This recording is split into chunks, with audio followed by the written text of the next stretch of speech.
Thank you for joining us. I hope it's not as miserable a day where you are as it is here in Kilkenny. We have some great speakers again today, and this is the last session. This is your last bit of homework, guys, for February, March, when it comes to what we've learned at the moment. And I would be really grateful. We intend to move offline to the real world, hopefully in the next few weeks.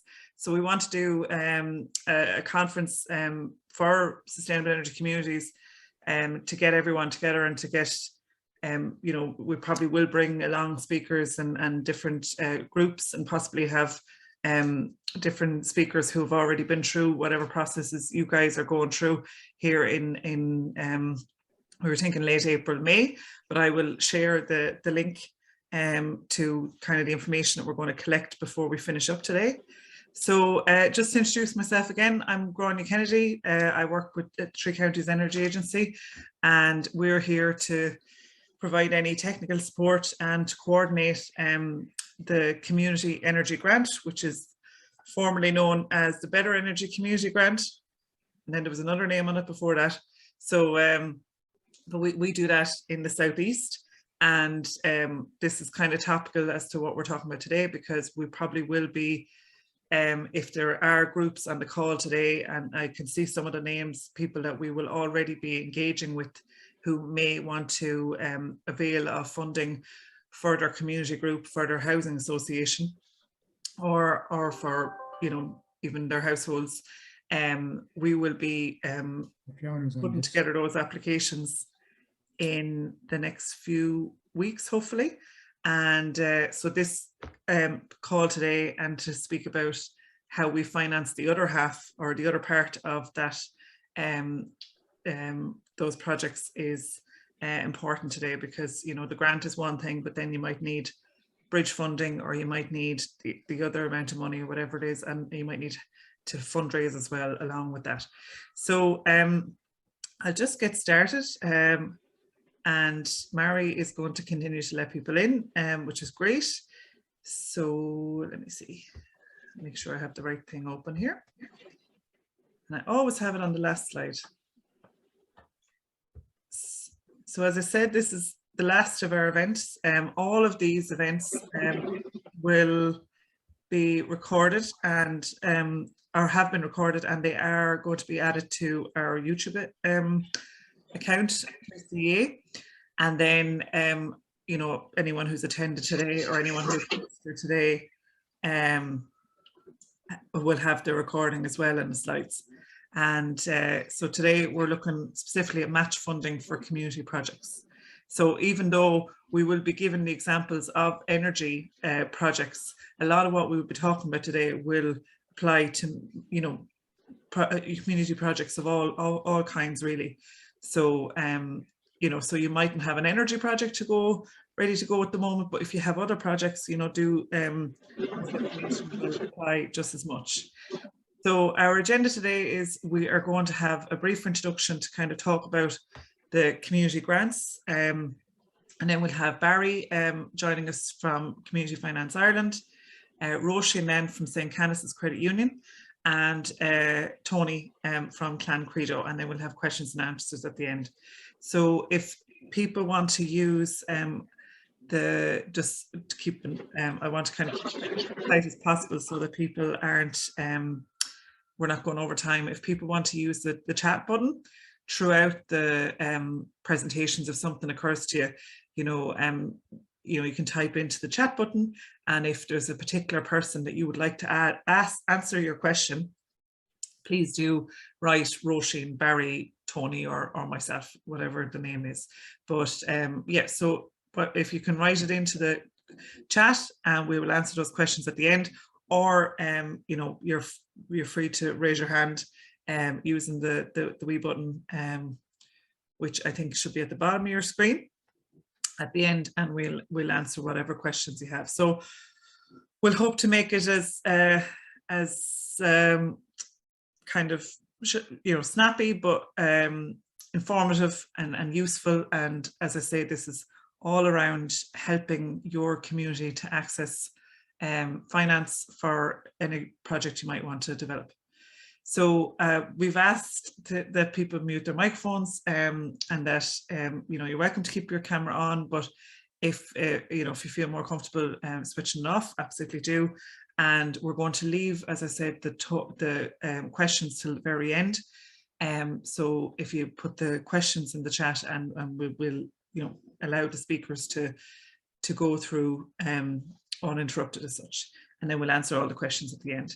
So if you have a question, actually, because this is going up on the YouTube channel, if you have a question and you don't want to be if you don't want it included in the edit, please let us know, and we can take that out.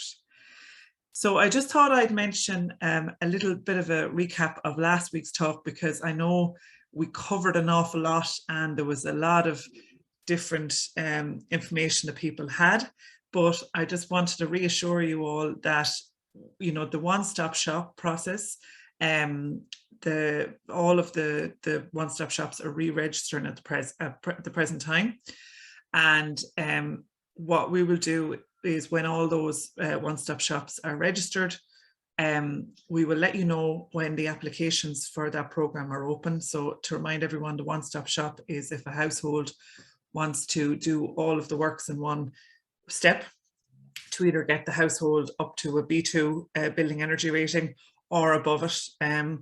And basically this is what we call, the retrofit. So it's a bit of a change. There's a bit of kind of, re-registering and getting all that information together. So I've asked with SCEI if they can put together, simple document for us, which is literally, what are the one-stop shops, what are the steps, and how do you go about doing the different processes. So it was great to have such good speakers last week, but we do understand that it's a lot of information, it's a lot of stuff that people need to take on board, and we will give a summary of that when everything is settled as such. But then, of course, for the individual grants, I'll just say that that the individual grant setup is all perfectly fine, and you can go ahead, if you just were doing 1 or 2 improvements, you can go ahead and apply for the grants for those. It's the one-stop shops at the moment that we're just waiting for all of the one-stop shops to be re-registered, 3CA and excuse me, the credit unions among those, and on post. Actually, they were on the call last week as well. So we're talking here about funding for community, finance for community projects, and let's talk first of all about the funding for community projects. So as I mentioned, 3CA, we coordinate the community energy grant in the Southeast. So that's a grant of up to 50% for community energy projects. So upgrading a building, improving, if a building has been improved as well, improving lighting, and possibly having a new heating system installed, whatever the challenge is. So that grant is for 50% for community projects where there is no business within the community building. So say if you have a community building which might have a creche or a cafe or something in it, then they would actually be eligible for a lower grant because it's classed as a commercial property.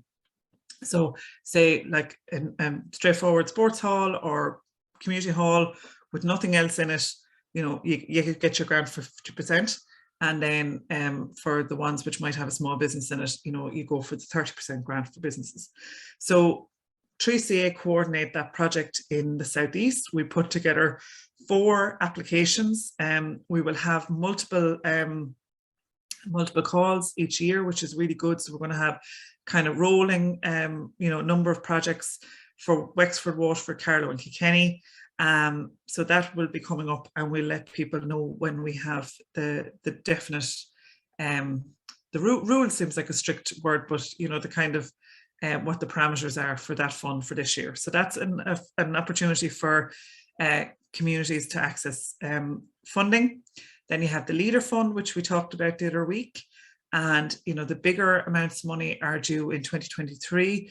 But then if you have smaller projects, and I'm taking this example, I think, from Wexford, where projects of up to €20,000 will be funded, But the best thing to do with your leader company is to submit an expression of interest. So if you have a project idea, do go and submit an expression of interest, and they will let you know if that project is suitable for funding. Then we have public funding, which will be a funding stream that will be available from April and May this year. That will come through the local authorities, and it'll be open to community groups who want to work on energy, transport, food, and I can't remember what the fourth topic was. So again, 3CA, anyone who's registered through the Sustainable Energy Communities Programme, will be letting you know when that funding becomes available. Roisin will be speaking about the fund that they have at the moment through the credit union. I believe a good number of credit unions across the region would have funds. We have the Town and Village Renewal Fund, which people may be familiar with, that I'm just guessing by the deadlines last year was April last year, so I assume it's April again this year. But again, the county mentors that you work with will be letting you know when that fund is coming up.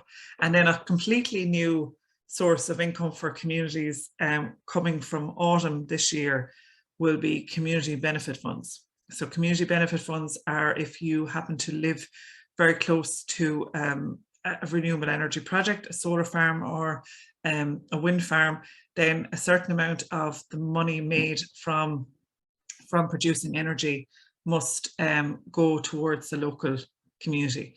So I have the link there and I'll be sending on the slides to everyone. But at the moment, those solar farms and wind farms aren't live. So it's only when the actual turbines start turning that then the communities will have access to funds through the Community Benefit Fund.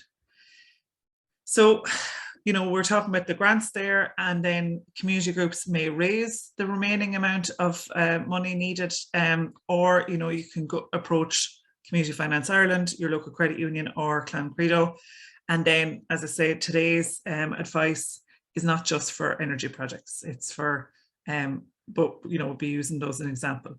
So I will invite up our first speaker to join us. So Barry is from Community Finance Ireland, and he is going to speak about their group and how you can, kind of start engaging with them on any project that you have. So Barry, if you'd like to.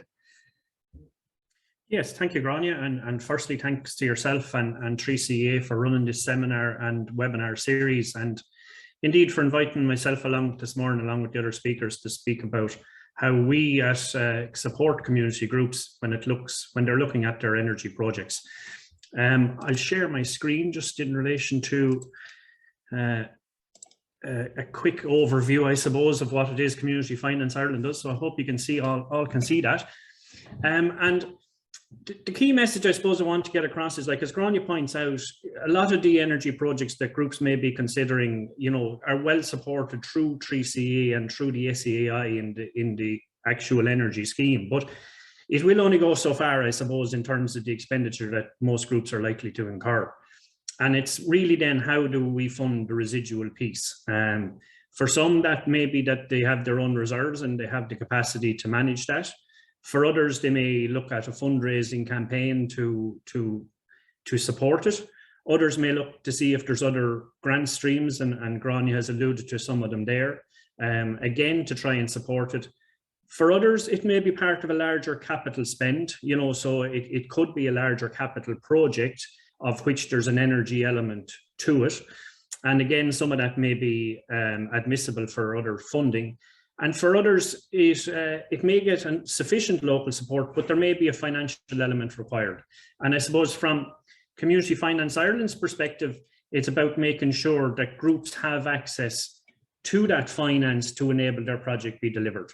And the project funding really comes in two streams. So one will be term finance, and that's really looking at the match funding piece. So it's your grant, plus perhaps what reserves your organization has, plus some longer term funding to bridge the deficit between the project spend, those reserves, and your grant. The other element of funding that comes into play quite frequently is the bridging finance. With most grant supports nowadays, it's retrospective in nature. So you need to be able to discharge the payment to your contractor or discharge the payment to your supplier and then make a claim on the grant. For some, that's a difficult one because they think they're grant awarded and off we go, and sure, what do we need finance at all for? Sure, listen, just let's draw it down and pay for what we've agreed to do. But it isn't, unfortunately, that quite straightforward. You do need to be able to discharge those payments and you need to be able to fund that piece yourself before you can make your claim.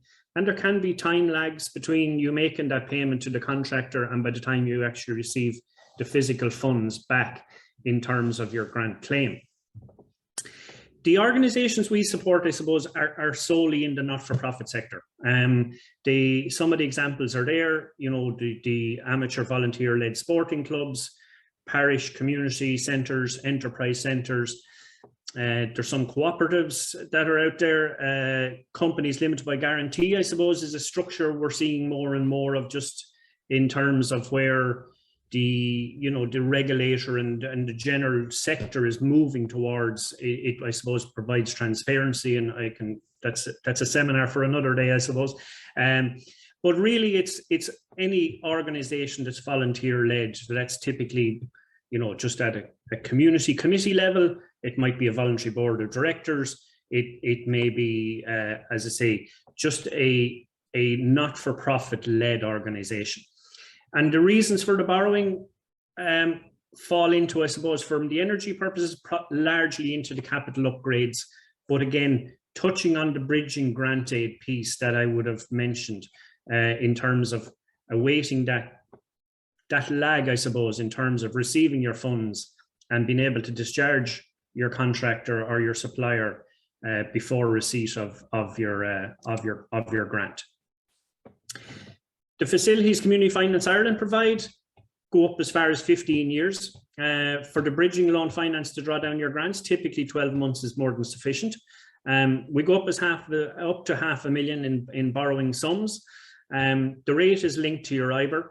And then, I suppose, bespokely for the sector, we tend to structure them in such a way that it is flexible, I suppose, in terms of you being able to set the loan facility up with no fees, be it administration, legal or arrangement. There's no guarantees from any of the individuals involved within the organisation. If you get a donation or a grant or a windfall, you can clear the facility or pay it down, accelerate the repayment without penalty. And then the interest is calculated purely on a daily basis, reducing. So as I say to all groups, the smallest amount you borrow for the shortest amount of time will result in the least amount of interest that will accrue. How do you go through the process? It's pretty quick in the sense that you simply make an application to our website, communityfinanceireland.com/options, or contact me. My details, you'll get them at the end. Once the application is received, we'll just discuss the project with the client or with the committee and determine what's the best way to structure it if the committee wish to take it forward. We'll do an internal assessment in terms of the capacity of the group to take the facility on. And we look at it, I suppose, across two real headings, if you like. One is sort of the governance and the makeup of the organisation. The other is really the financial aspect, just to ensure that there's sufficient earnings within the organisation. The approval then is typically within 48 hours. You'll get a good sense of where it's at, and it's formalised typically then a couple of days later with an offer letter to follow for the group to consider. And it's only at that stage that the group need to consider what way they move forward, or if they feel that the finance is at a level on acceptable terms and conditions, and for them to accept it at that stage. And then we'll just walk as the project gets underway. We remain in touch. Goes out and about. It's the best way to see the projects is in the flesh, and we'll be there to support it and cross any hurdles that the groups may face. Shamefully, I don't have 2021's figures yet, but live with me. 2020, we as a group in Republic approved 12.2 million across 104 organizations. So you can see it's runs at around about 100,000 on average, but if you're into larger capital expenditure, obviously it runs north of that. As I said, it was up to 500,000 is where our borrowings has been. 39.7 million over that collective 5 years, and again you can see at 380 organizations it does sort of play itself out at about 100,000. I just picked Carlow as some recent ones, and there's a few energy ones in there. Michael obviously undertook a large energy master plan. We would have supported them with. Some in Kilkenny may be familiar with Wine Gap and the whole refurbishment they took to the hall in my own county in Wexford. Blackwater Parish Hall, they also did it with assistance from 3CE and what was then the Better Energy Community Grant, and as Grania said, it's changed name a few times, Community Energy Grant, I think. So, you know, lots of examples around. There's not much we haven't seen, and you know, we'll be, as I say, we'll be happy to support throughout the project for each individual groups. Grania has mentioned also there are some other supports that are about. I just picked Carlow just as one for some of the stakeholders, I suppose, in the sector that groups may wish to reach into and see what supports are there. So the PPN, you know, they do a fantastic job of getting information out. The local authority, they run numerous streams. Grania mentioned their town and village. There's other ones, you know, the community enhancement program, the larger capital projects. The RRDF is run through the Department of Community and Rural Development. Pobble, the GA, the Lotto, there's a whole host there, and I would encourage all groups to look to see where they can access support. I'll certainly signpost any groups that I'm discussing it with, because they do run out sometimes on a calendar basis, but sometimes there's ones that come out, I suppose, of left field that groups may not get to hear about, and you know, it is a part of our role, I suppose, to support groups, ensuring that they have awareness to what they can potentially look to apply for and secure that will help them with their projects. So for us, I'm based in North County Wexford. I'm based outside Gorey, but I look after all of the southeast. And really, what our objective is to make sure is that no group doesn't have access to funding to allow their project to progress. Grania, I think I'm running close to my time, but I'd like to again thanks Grania. Time, Barry. And it's a quick whistle stop tour. But I'd like to thank Grania and the 3CA for running this seminar. And as I say, I'll happily field any questions. My details are there. And likewise, if anyone wants to pop anything into the chat, I'll free to answer on the fly if you like. Great, and there's lots of discussion going on there already, guys. So I imagine we'll have lots of questions. Thank you, Barry, for that. I think particularly one thing I just wanted to say, which was useful to hear about the whole no need for personal guarantees, that you know, the risk isn't there for individuals as such, and I imagine it's probably the same with Clan Credo. So Roisin, if you'd like to share your screen. So Roisin Gilroy is from St. Canice's Credit Union, and Roisin will be oh, actually, I might just answer this. Oh no, actually, we'll answer that at the end. Roisin will speak to us. You know, Roisin was speaking to us last week about the CU Greener Homes, but then there's also community funding that that the credit union provides. So Roisin, if you're happy to speak there. Yes, I'm just sharing my screen here. Does everybody see my slides? Okay. So firstly, happy International Women's Day to everybody who has women in their life to praise and congratulate. Today is the day to do it, not the other 364 days of the year. My name is Roisin Gilroy, and I work with St. Canice's Credit Union.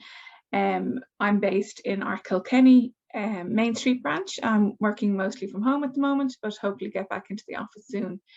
I wanted to talk about CU Greener Homes first, because this is based for individuals and residential homes, and it's a one-stop shop in order to get the government grants in terms of using your own finance, or whether you have savings or you need to borrow for that, getting your energy retrofits through house to home, and it's also backed by Energia and SEAI.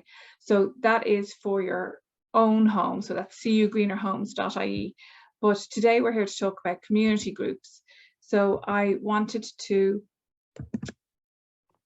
talk today about, in terms of match funding, what is available from St. Canice's Credit Union. So firstly, there is the loan offering, and the rate on that is 4.9% compound, which works out at an APR of 5.02%. So if you had a 50 grand loan over 5 years, the total cost of credit on that is just under €6,500. So it's a very competitive rate, and that's if you want to look at retrofitting, or whether you wanted to build a walking track, or for example, Barry was talking there about Wine Gap. They are within our common bond, and we would have worked with Wine Gap as well on the next level of funding that's available, which is our Community Connect Fund.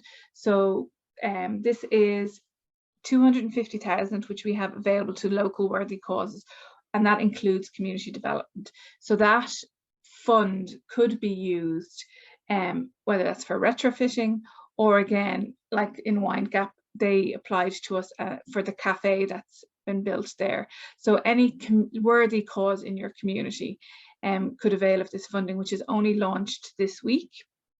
There is a paper-based application form, and there is also an online form. And this is basically for projects that have a value of €4,000 or more. So we would be contributing a minimum of 25% towards the funding of your particular community project. So there's two options available for community groups. You can borrow at the competitive rate of 4.9%, or you could apply for funding for your project.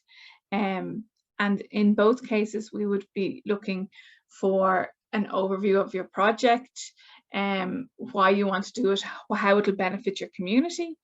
We'd obviously be looking for accounts and things like that for both giving funding and also for giving a loan.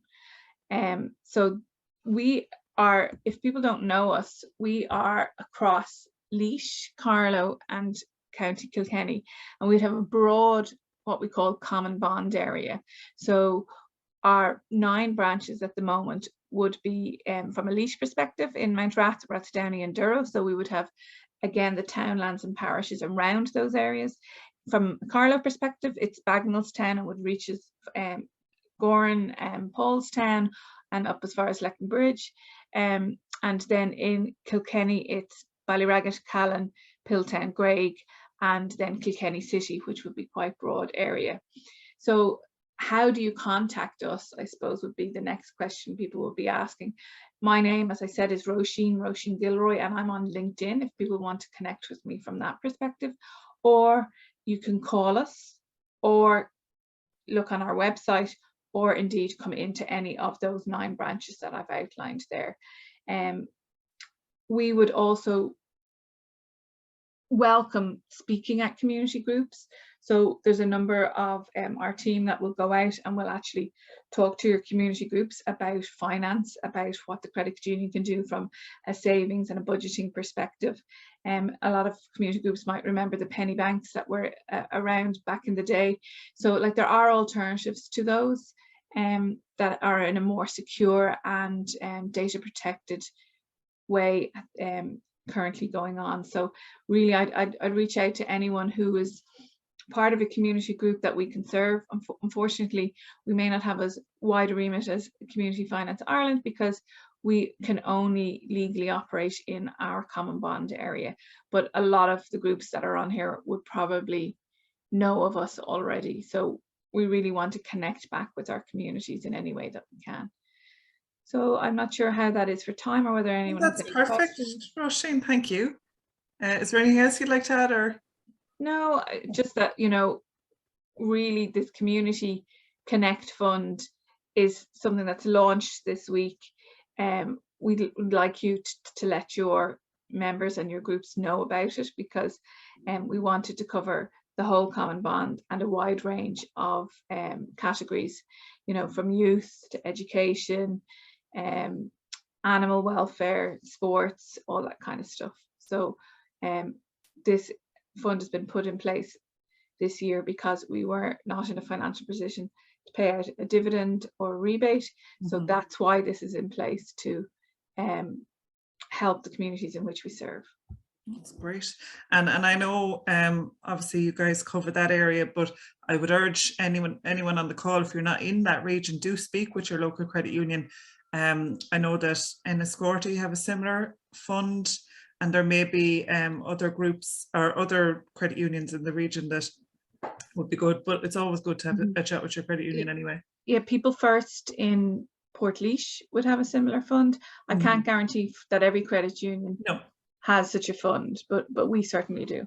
Yeah, no, and it's always good to have a chat. So thank you very much, Roisin. That's really useful, and I hope people do apply for that that grant in particular. So our final speaker is Tony Marshall from Clancredo, and Clancredo have a large amount of experience in this area, and we look forward to hearing what Tony has to say. So Tony, if you're happy to speak there. Thanks, Grania. So thanks again, Grania, and thanks to 3CA for the opportunity to present here this morning. And it's great to see so many of you here. So my name is Tony Marshall, and I'm the Social Finance Executive from Clancredo, and I would be the majority of your dedicated contact in the area. We do have my colleague Sarah as well, who's in Waterford. So who are Clancredo? Who are we? So we're a not-for-profit founded in 1996. Our mission is to support community development through the provision of social finance and to empower communities to turn their own visions into reality. We lend to community, sports, charity and environmental groups and social enterprises. So basically, as long as you're not-for-profit, providing a social benefit in the community, we can lend to you. And because we care about the communities we support, we operate a responsible financial model. So since our foundation, we have provided over 150 million in social finance to a multitude of sectors across the country, including environmental projects of over 9 million to date. We have a dedicated climate action loan fund with an annual allocation of 10 million, which has supported a wide variety of initiatives in this area. There's a couple of examples on the screen there, including Leave No Trace, who are based in Westport. They're an internationally recognized program which promotes preservation of outdoor spaces. We provided them with bridging finance, allowing them to access several grants to run education programs. And the other example is a great project here in Templederry Wind Farm in Tipperary, which was actually the first community-owned enterprise in Ireland to sell green energy to the national grid. And we provided them with term finance to develop their initiative. So what is social finance? So social finance is investment in communities by investors that want a social return as well as a financial return. So we care about the difference that you make in the community and the positive impact that you have on people's lives and the environment, and take that into account in our application process. Our ethos and our starting point with all applications is that we want to assist you, and we will work with you to make that happen if it is all possible. The repayments then that you make on your loans will go on to be reinvested in other community projects. So finance then is recycled and goes on to help other organizations as well, which is great. As I mentioned, we have the dedicated climate action loan fund as well, but there are a couple of other ones. So, you know, obviously, Grania mentioned there's leader funding available, so we theoretically apply under the leader loan fund as well. And then there's the sports fund. So if you're a sporting organization, so look, the best thing is just to talk to us, and we'll give you an idea of which the most appropriate fund to apply under is. So we have two main types of loans, similarly to what Barry described. First is bridging finance. So we'll provide you with the loan to fund your project while you're awaiting payment from the grant funders like SCI or Leader, or a number of the other ones which Grania mentioned earlier. And again, as Barry described, as with the majority of grants available in the country, you must provide receipts in order to claim them back. So we provide the funds up front by way of the bridging loan. You pay the interest while you're waiting for the claim to come back, make your claim, and then the loan is repaid from the grant funds. And I suppose what we would say, which is part of our kind of responsible lending ethos, if you get in touch with us, and if we do know of a grant that's available that might be able to help you out, we will certainly put you in the direction of that. So the other main type of loan we provide is term finance, and that's based on monthly capital interest repayments. We can provide this for capital expenditure, the match funding to your grant funding, working capital, or indeed refinance of existing loans that you might have with other lending institutions. And again, key here under our ethos of responsible lending is that we will work with you in structuring the loan on repayment terms that are fair and affordable for you and won't put your organization under pressure. So just have a couple of examples of organizations that we worked with under the the Community Energies Grant Scheme, or the BC, or whatever it's called at this stage.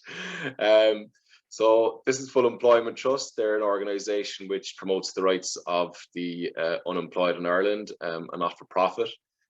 This is a historic building based in Dublin's north side, in the shadow of Croke Park.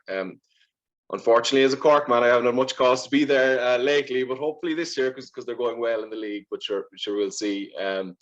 This is actually a very interesting building, and the guys involved with it actually wrote a book about it. It was originally built in the 19th century and is actually associated with James Joyce, and the property is actually named after one of his short stories, which it features in. So that's some of the kind of interesting stuff I get to come across. So there were retrofit works required to improve the energy efficiency of the building.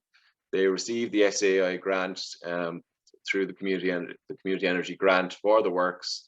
And the grant was actually secured through a lead company, like the work that 3CA would be doing for you guys down in your area.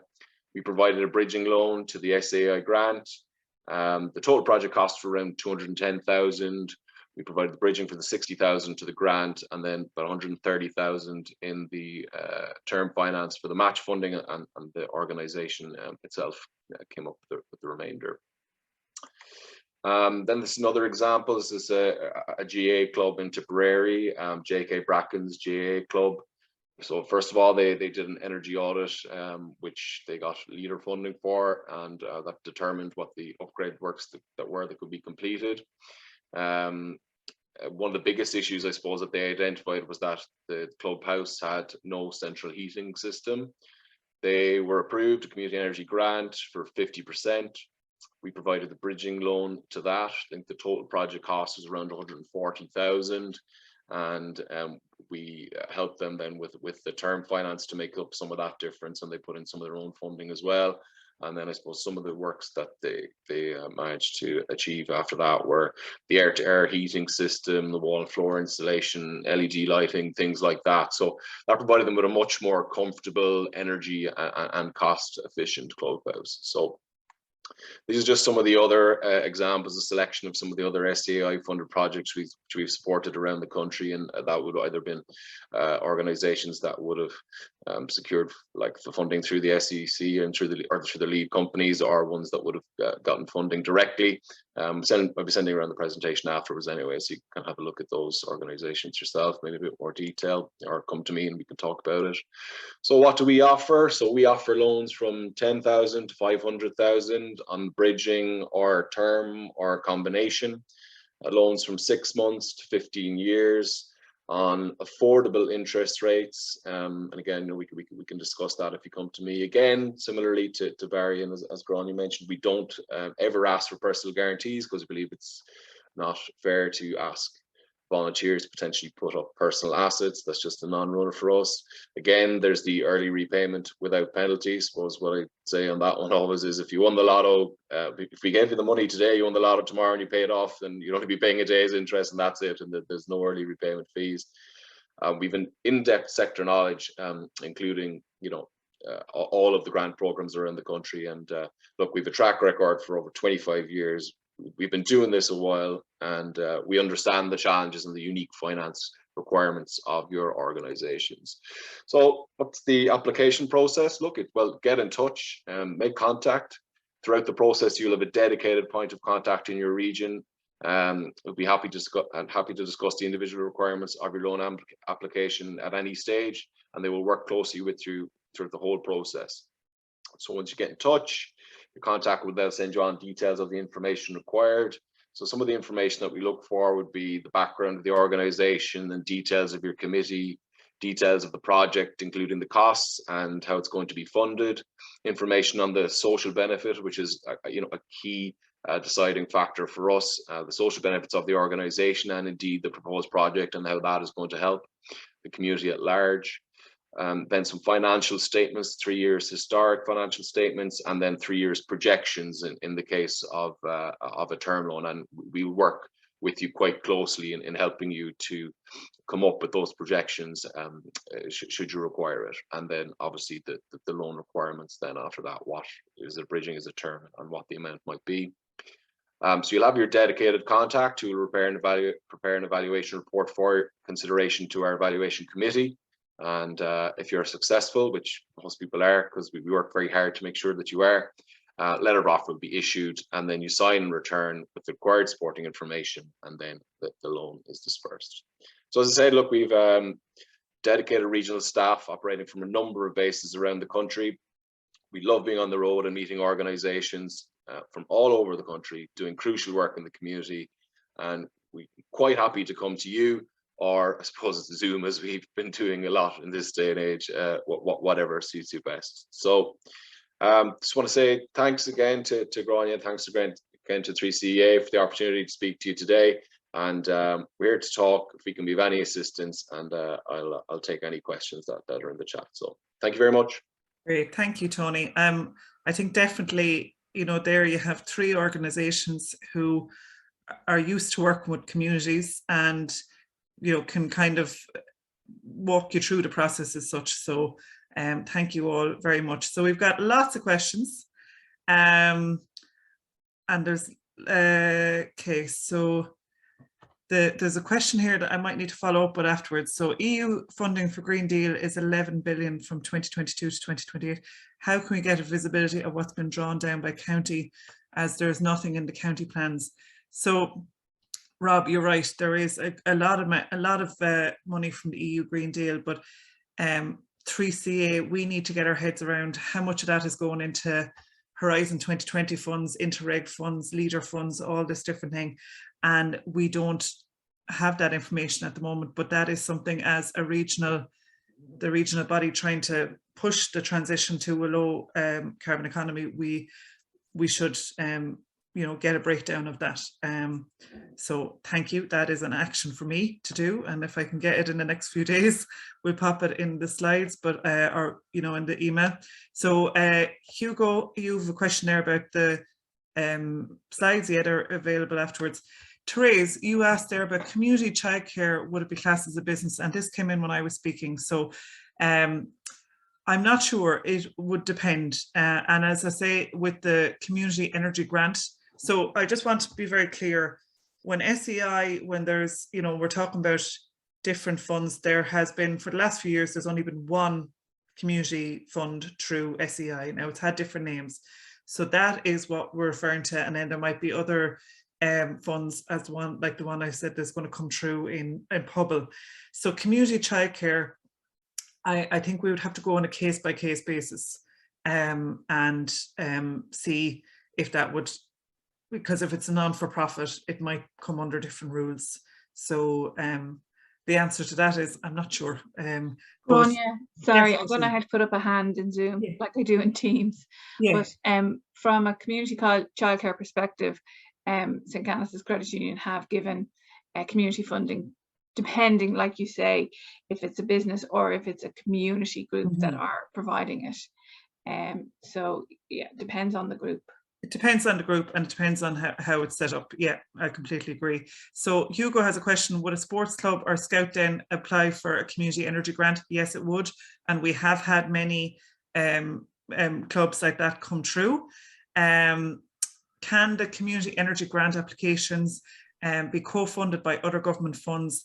So if there's a project that asks for 30% funding, capital works, and then the others will be met by the Rural Regeneration and Development Fund. It hasn't been the case up to now, but as I say, we're waiting on the new rules for the community energy grant, so it may be possible that it would be co-funded by other funds, but it hadn't been, because I think that money from SEI is through a European fund, so it's matching European money with other money. I don't know if anyone else wants to jump in on that. Yeah, I might jump in, Grania. Just on the two referenced by Michael there, the URDF and the RRDF are actually, they're the large scale funding, and you need a lead applicant in those two particular strands.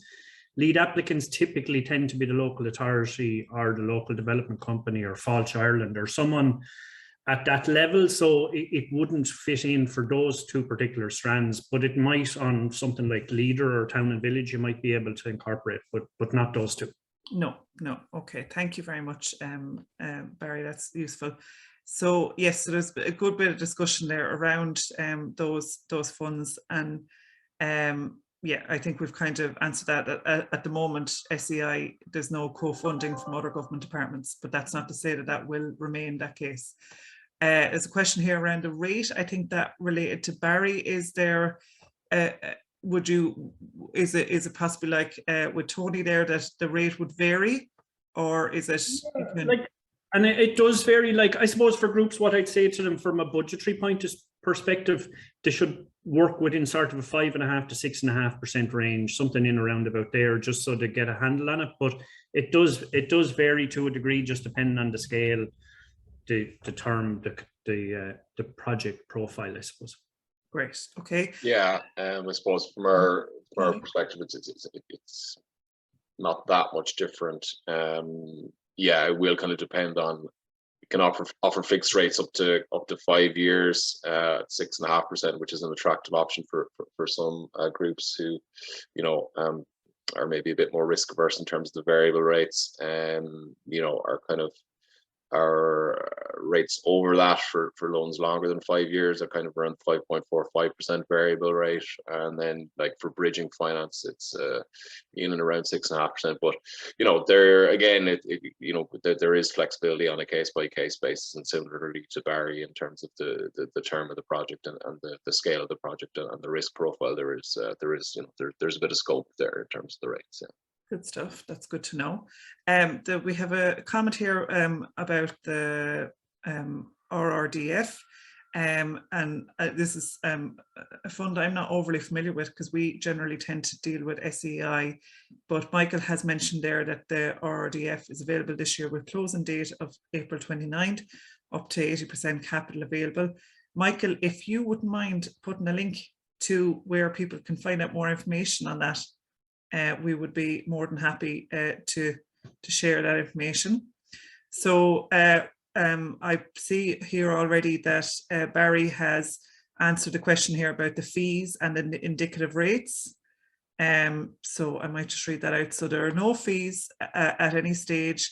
Set up a repayment for the facilities. Rates depend somewhat on the scale, as we were discussing. The planning permission. Oh yes, I might go back to that. That was a question. If the project hasn't a planning, can it apply for finance and grants subject to planning approval? So in our case, most of our projects would not need planning when it comes to community energy grant, improving the building fabric.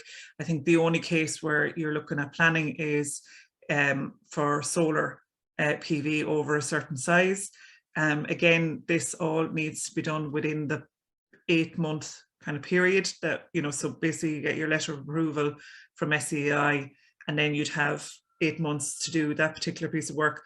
But there's longer periods of time for Leader and other funds. So I'm not sure about whether planning would be needed already. Barry, I think you've already given, yeah, it's okay to apply for finance given the time lag, but it would be wise to have at least had a pre-planning meeting for the project with the local authority to get a sense of their perspective. So often when you get these grants, there is a certain amount of time that you have to do the work in. So, if you do need planning, do start that process now if you can. Barry, do you have anything that you want to add there? No, it's just, I suppose, a planning application obviously requires design and fees and architects and QSs and to get involved. And if you require planning for your project, that may take some time. And it by the time, take for example, you know, if you had to go through a full pre-planning and a formal application, and then it went on board plan all, like you could be looking at 8-10 months, and your project finance that when you started talking about it may have shifted considerably, particularly given current economic conditions and material and labor inflation in construction. So there's no problem applying for it, but as I say, I would definitely have had a pre-planning or get some sense of where your planning status is whether A, as you say, it's required at all or not, or B, if it is, you know, get that conversation underway. The finance won't take half as long, a quarter, a tenth as long as more than likely your planning element of the project. Grant. And actually, speaking of planning, and I know we have to go soon. So Barry, Tony's and Roisin's details are all going to be on the slides, their contacts. And Mike, thank you very much for putting in that link for the Rural Regeneration and Development Fund. So I would urge people to look forward or to take a look into that. I am going to add another link, because one of the things that was mentioned there on Tony's slides is around getting audits of buildings. And at the moment, if you go to the 3CA website and you fill out your contacts and you have a community building that needs to be audited for to basically progress in a project, you know, 3CA have a certain number of free audits that we can offer at the moment. Sorry, I shouldn't say free, up to a certain amount. I think it's up to €1,000, which would cover the vast majority of community projects or community buildings. So I just want to be sure there's a good bit of back and forth there on the questions, so not necessarily anything that needs to be added.